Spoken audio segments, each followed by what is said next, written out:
हम में से बहुत सारे लोग ऐसे हैं, जब क्लीनिंग का नाम आता है ना तो हम उसे डिले करते रहते हैं, आज नहीं तो कल, कल नहीं तो परसों।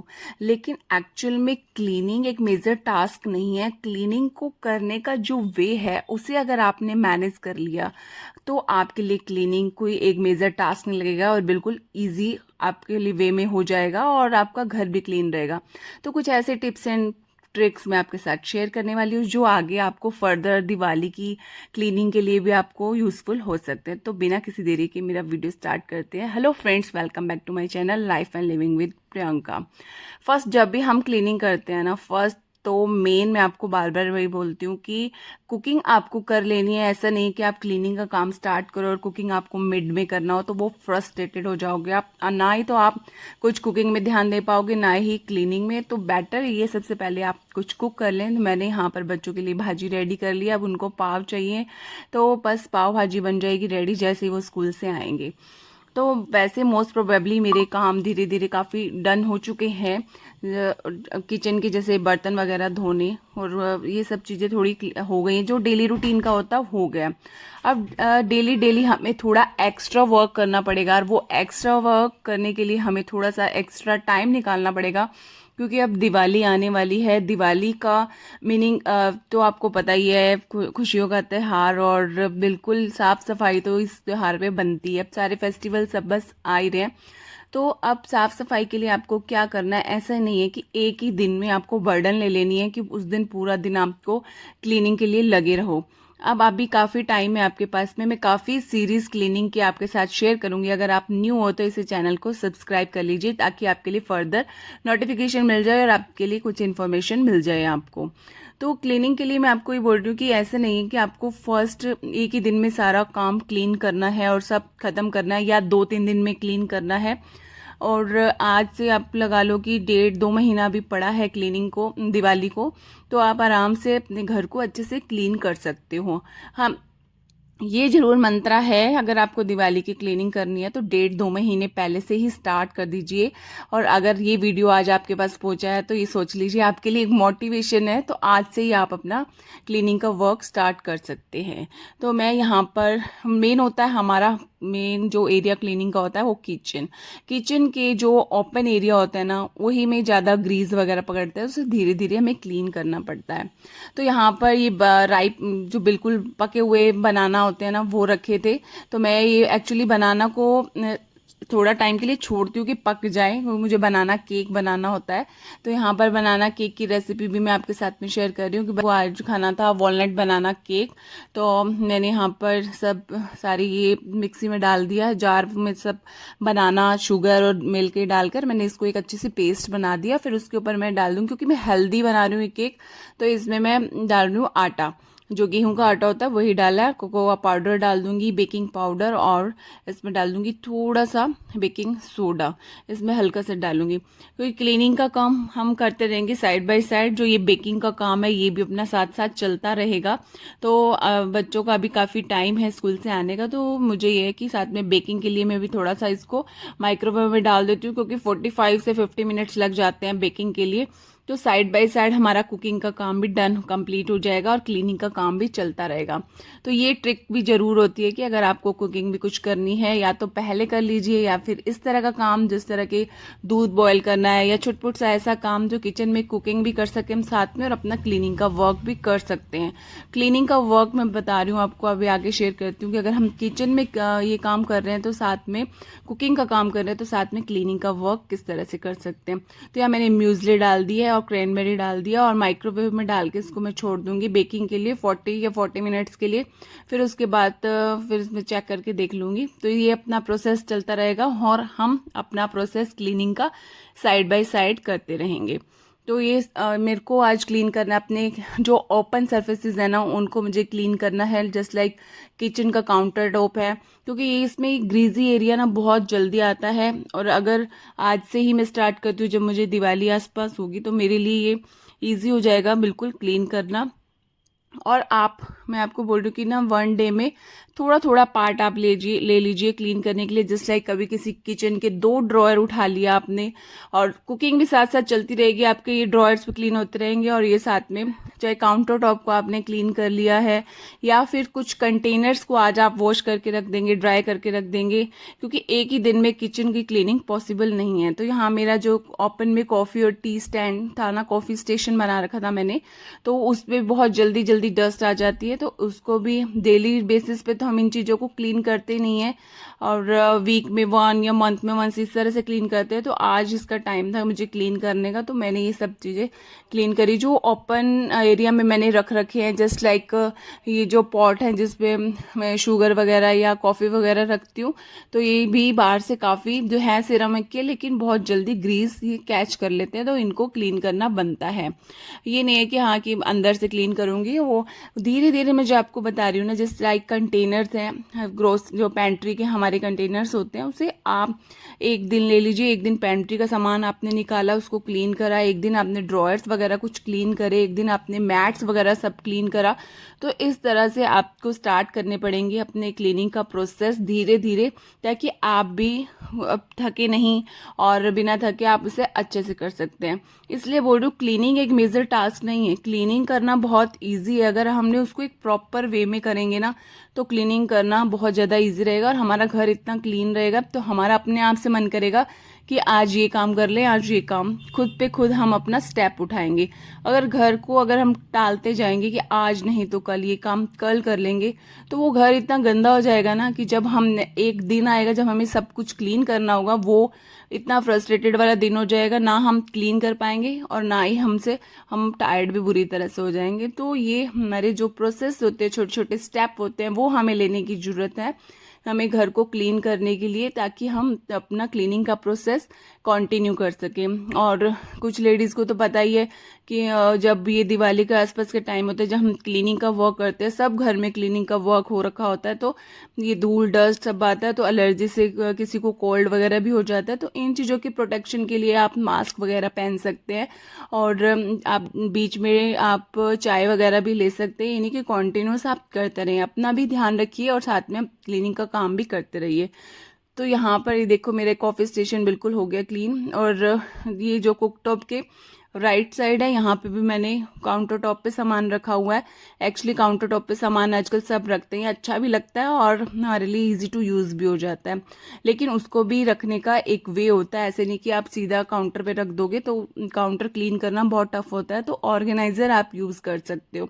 तो मैंने दोनों साइड ही ऑर्गेनाइज़र यूज़ किया हुआ है, एक कॉफ़ी वाली साइड और एक यहाँ मेरे थोड़े मसाले, नमकीन, बिस्किट, या फिर जिस तरह से सॉल्ट हो गया, घी हो गया, ये सब चीज़ें रहती हैं। तो मैंने यहाँ एक वुडन का मेरा ऑर्गेनाइजर है, उसे क्लीन कर रही हूँ मैं। और क्लीन करते करते मैं देख रही थी कि नीचे थोड़ा सा डस्ट इस तरह से यहाँ पर जम गया है, तो मैं सोची थी अब नीचे यहाँ पर मैट बिछा के रख दीजिए, क्योंकि अगर हम कोई भी जगह पे, कोई भी एरिया पे अगर हम कोई मैट या कोई भी कुछ भी ऐसा बिछा देते हैं ना, तो उसे क्लीन करना ईजी हो जाता है, क्योंकि जस्ट उसको रिमूव करना होता है, धोना होता है, तो ग्रीजी एरिया को इतना क्लीन करने का उसको बार बार ज़रूरत नहीं होती है।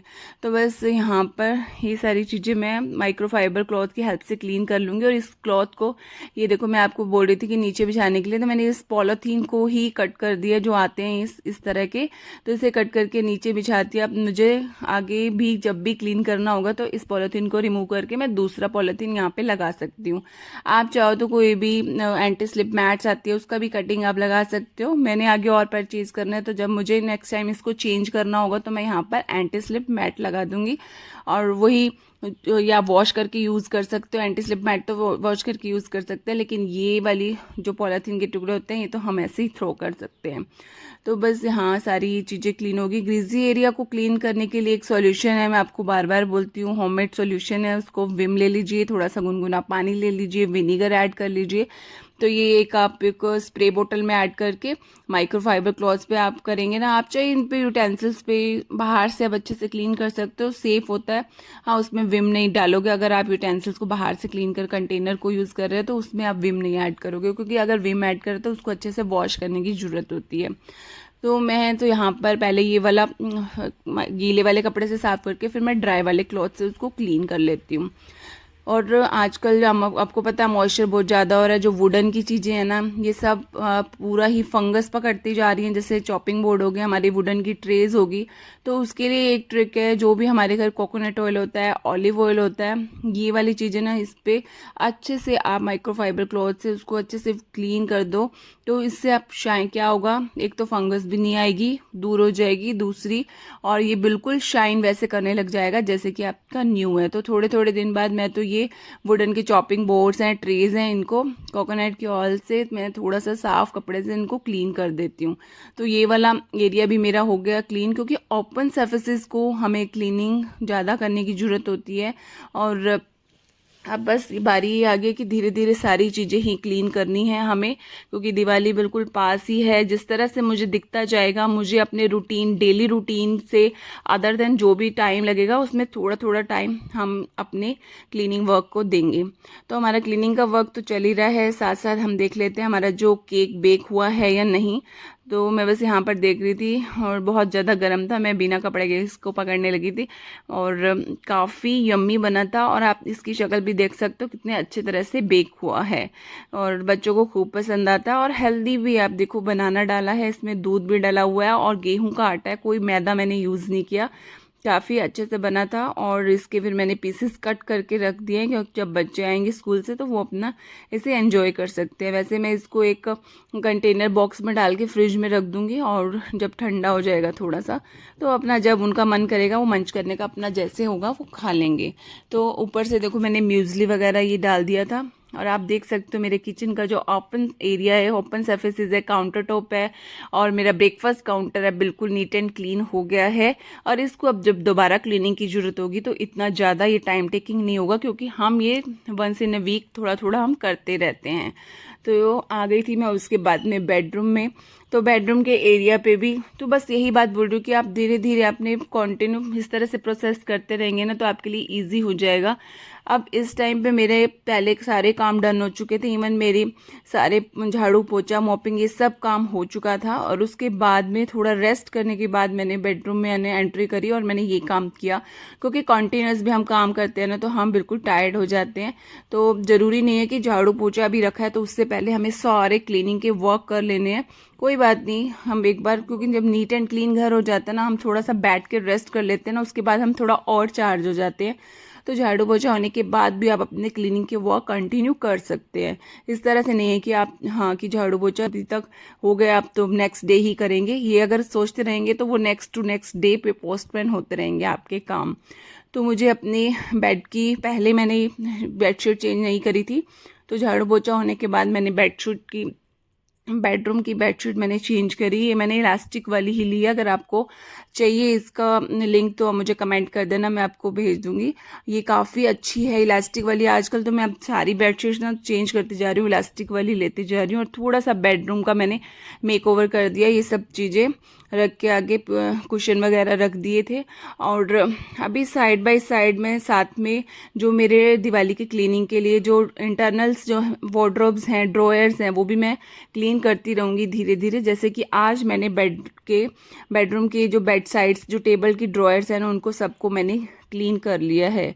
तो बस यहाँ पर अभी देखिए, क्योंकि जब हम छोटे छोटे मेकओवर भी करते हैं ना, ये भी हमें काफ़ी एक हम ये लगा लो को मोटिवेट करते हैं अपने घर को और क्लीन करने के लिए और अपने को ऑर्गेनाइज करने के लिए।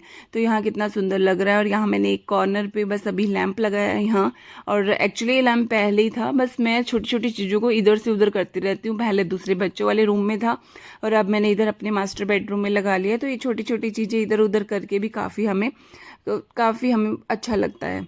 तो ये आपको बोल रही थी कि जैसे ये ड्रॉयर्स हैं, ये किसी एक दिन में, जैसे आज हमने 2 ड्रॉयर्स कर ली, फिर हमने नेक्स्ट डे में कुछ और दूसरे रूम की ड्रॉयर कर ली। तो इस तरह से छोटे छोटे हम स्टेप लेकर अपनी दिवाली की क्लीनिंग को कंटिन्यू कर सकते हैं और जल्द अच्छे से क्लीन भी कर सकते हैं बिना किसी थकावट के।